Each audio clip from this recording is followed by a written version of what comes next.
History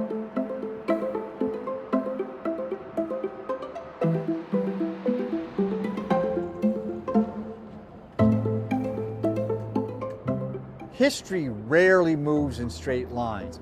The U.S. must adapt. Interest payments on debt is greater than military spending.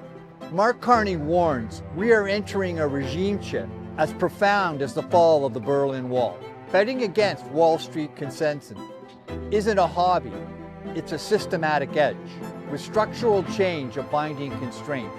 In 2026, investors should lean into the new cycle. Ignore the noise. Investing is about the future. Invest wisely.